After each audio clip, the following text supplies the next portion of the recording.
पति पत्नी में ये कंडीशन आ जाए कि दोनों में से किसी एक को मरना है, मतलब दो में से एक के प्राण बचेंगे, एक को मरना है। अब दोनों तय कर लें कि किसको मरना है।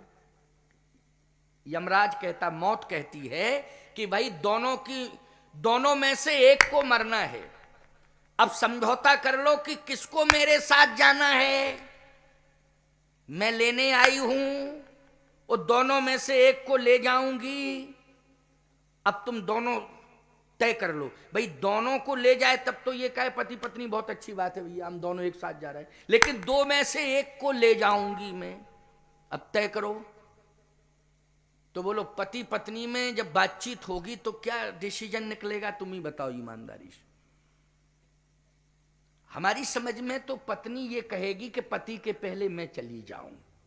क्यों कहेगी पत्नी कि नहीं, कि पति के पहले मैं चली जाऊं, क्योंकि उसके माथे में जो सिंदूर भरा रहता है भैया, क्यों भैया वो चमचमाता हुआ सिंदूर जाता है कि नहीं जाता है, और वो सुहागवती होकर के जाती है, तो बोलो मृत्यु के अंतिम श्वास लेते समय अपने को धन्य मानती है कि मैं पति के चरणों में प्राण छोड़ रही हूं। अंतिम श्वास लेते समय वो प्रसन्न होती है, और परमात्मा के यहां जब पहुंचती है तो परमात्मा प्रसन्न होता है। ये सुहागवती नारी है, परमात्मा प्रसन्न होता है। हर पतिव्रता ये चाहती है कि पति के सामने मेरे प्राण निकलें, तो फिर यही होना भी चाहिए। पत्नी ये कहे कि मौत से कि अब आई हो तो आ गई हो तो कोई बात नहीं, लेकिन सही बात तो ये है कि जिसके लिए आई हो उसको ले जाओ, जिसके लिए आई हो, ये उचित नहीं है बात। हमारे यहां की पतिव्रताएं तो वो हैं कि मौत ले गई पति को, मौत पति को ले गई, लोगों ने कहा सती हो जाओ, कहा नहीं, पति को लाऊंगी खींच के, सती कैसे होंगी। यदि मेरे जीवन में सतीत्व है तो पति को वापस लाऊंगी। कहे पति तो चला गया, मौत ले गई उसको, कहां ले गई है, यमराज के दरबार में। तो याद रखना, सावित्री ने कहा था कि अगर मेरे पति को मौत यमराज के यहां ले गई है तो मैं यमराज की चौखट पर जाऊंगी, और जैसे ही अपने सतीत्व के बल पर यमराज की चौखट पर पहुंची और अपने पति के प्राण को वापस खींचकर पृथ्वी पर लाई है। यह शास्त्र का प्रमाण है। बोलो है शास्त्र का प्रमाण कि नहीं। सावित्री अपने पति के प्राण को खींच के लाई थी कि नहीं लाई थी। अब बताओ, सती होना उचित था कि पति के प्राण वापस लाना उचित था। सतीत्व का जो आज इतिहास रच गया सावित्री का, वो पति के प्राण को वापस लाने में रचा। बोलो रचा कि नहीं। हमारे देश की नारियां महान हैं, इनके सतीत्व के सामने इस विश्व की धरती पर अन्य किसी देश की नारियों का कहीं कोई उदाहरण ही नहीं मिलता है। केवल सतीत्व में भारत की नारी का प्रमाण मिलता है। बोलो मिलता है कि नहीं। भारत की नारी के अलावा सतीत्व हमें अन्य किसी देश में देखने को नहीं मिलता है। अरे विकास की यदि कोई बात करता है तो अन्य देश की नारियां वैज्ञानिक बन करके विकास करती हैं, लेकिन भारत की नारी सावित्री बन करके इस भारत का प्रकाश करती है, आर्यावर्त को प्रकाशित करती है। ये भारत की नारी है। सावित्री ने प्रकाश कर दिया। बोलो कर दिया प्रकाश कि नहीं। चंद्रलोक तक पहुंचना और चंद्रमा का पता लाके भूलोक में देना ये कोई बहुत बड़ी बात नहीं है, लेकिन यमलोक में जाकर के पति के प्राणों को खींच करके पृथ्वी पर लाना ये सबसे बड़ी विशेषता है। इसलिए माताओं बहन बेटियों, तुम सावित्री हो, साधारण नहीं हो। लेकिन कैकेयी ने कहा कि मैं तो जीवित नहीं रहूंगी।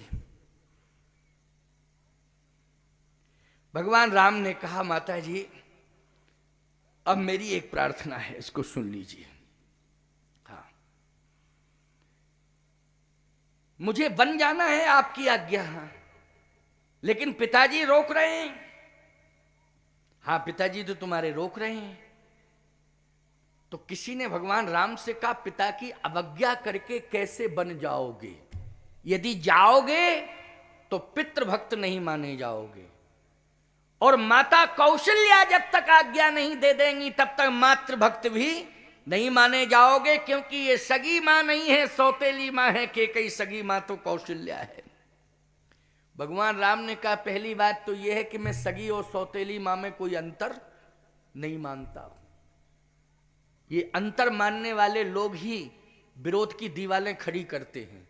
वो लोग करते हैं कि नहीं करते हैं? माताओं में भी महानता, उदारता होनी चाहिए। मैं कहता हूं कि माताओं, तुम कौशल्या बनो। कौशल्या सगी मां है, राम की सगी मां है कौशल्या, लेकिन भरत से कितना प्रेम करती है, कितना प्रेम करती है भरत से, जरा सोचो, विचार करो। और सगी मां केकई, भरत की सगी मां केकई है, लेकिन केकई राम से, कौशल्या के बेटे राम से कितना प्रेम करती है। ये रामायण की चौपाई है, निकालो जरा रामायण से। जो विधि जन्म देई कर छोहू,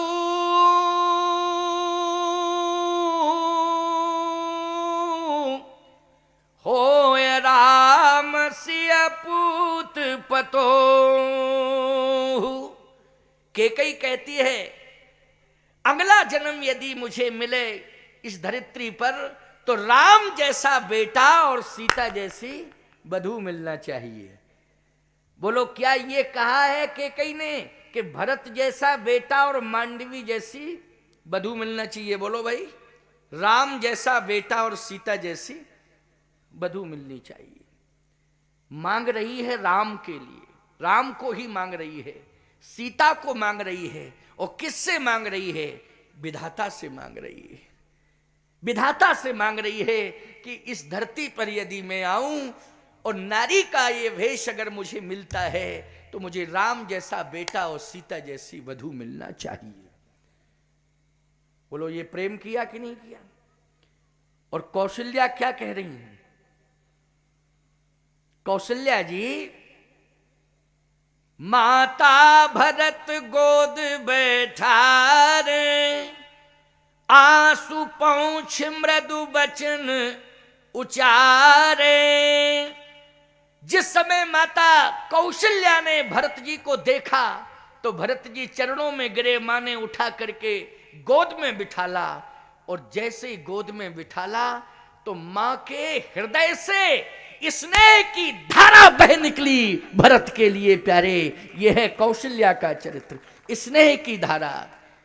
ये मां के हृदय से जो बेटे के लिए निकलती है, ये दूध की धारा नहीं है, स्नेह की धारा है। किसकी धारा है? स्नेह की धारा है।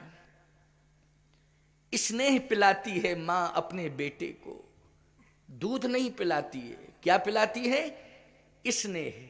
और वो स्नेह की धार केवल बेटे के लिए ही निकलती है, इसके अलावा और नहीं, और कहीं कोई प्रमाण नहीं है, केवल बेटे के लिए। इसका मतलब है कि मां अपने बेटे को स्नेह पिलाती है।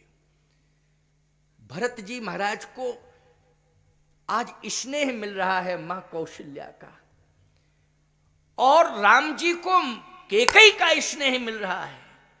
भरत को कौशल्या मां का स्नेह मिल रहा है, राम जी को केकई मां का स्नेह मिल रहा है। आप कहो महाराज ये बात नहीं समझ में आ रही, केकई मां का स्नेह कहां? अच्छा सही बताओ, अयोध्या छोड़ करके भगवान जहां जहां गए सबने भगवान से स्नेह किया कि नहीं किया? किया स्नेह कि नहीं किया? और ये स्नेह जो मिल रहा है राम जी को वन वन में, ये किसकी बदौलत मिल रहा है? जल्दी बोलो। मिल रहा है केकई जी की बदौलत कि नहीं मिल रहा है? हैं? केकई जी की बदौलत मिल रहा है जो भी स्नेह मिल रहा है। और आज भी दशरथ नंदन राम यदि होते तो केवल अयोध्या के राजा बन के बैठ जाते, लेकिन आज सारा जगत राम को आत्मा राम कह करके संबोधित करता है। आत्मा रामो विराजते, ये केकई मां की देन है। बोलो आत्मा राम यदि बने हैं राम जी, आत्मा में, सबकी आत्मा में रमण करने वाले, तो आत्मा राम नाम किसने दिया है? ये आत्मा राम तो नाम दिया है केकई ने। आत्मा राम, आत्मा रामो विराजते, सबकी आत्मा में रमण कर रहे हैं वो आत्मा राम। दशरथ नंदन राम होना बड़ी बात नहीं है, कौशल्या नंदन राम होना बड़ी बात नहीं है, आत्मा राम होना यह सबसे बड़ी बात है। आत्मा रामो विराजते, ऐसी बात नहीं है कि केकई स्नेह नहीं करती है। और बताऊं आपको, राम जब तक लौट के नहीं आ गए, केकई मां ने अन्न जल ग्रहण नहीं किया। सुन लीजिए इस बात को, अन्न जल ग्रहण नहीं किया। 14 महीना लंका में सीता जी ने अन्न जल ग्रहण नहीं किया, लेकिन केकई ने 14 साल तक अयोध्या में अन्न जल ग्रहण नहीं किया। 14 साल तक अन्न जल ग्रहण नहीं किया। सोचो जरा, राम के वियोग में सीता ने 14 महीने लंका में अन्न जल ग्रहण नहीं किया, लेकिन 14 साल तक केकई ने अयोध्या में अन्न जल ग्रहण नहीं किया।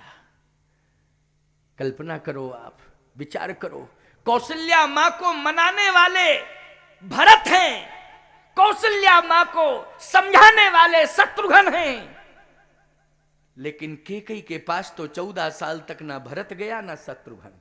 बोलो गया कोई? कोई नहीं गया।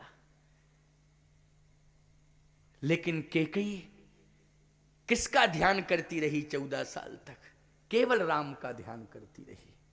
किसका ध्यान किया? राम का ध्यान किया। राम के अलावा और किसी का ध्यान ही नहीं किया। मैं एक बात कहता हूं, सत्य कह रहा हूं आपसे, अजगर करे न चाकरी, पंछी करे न काम, दास मलूका कह गए सबके दाता राम। बोलो ये प्रमाण है कि नहीं? तो केकई के प्राण कौन बचाता रहा? जल्दी बोलो। दास मलूका कह गए सबके दाता राम। राम देने वाले थे। केकई को जो भी दिया है वो किसने दिया है? राम ने दिया है। सोचो जरा, मैं हमेशा के लिए नहीं जा रहा हूं, 14 साल के लिए जा रहा हूं। 14 साल बाद लौटूंगा और 14 साल तक आप मेरा इंतजार करें। और ये राम 14 साल बाद लौट के आएगा तो आपको ही कहना पड़ेगा, धन्य जन्म जगतीतल तासु पितहि प्रमोद चरित्र सुन जासु।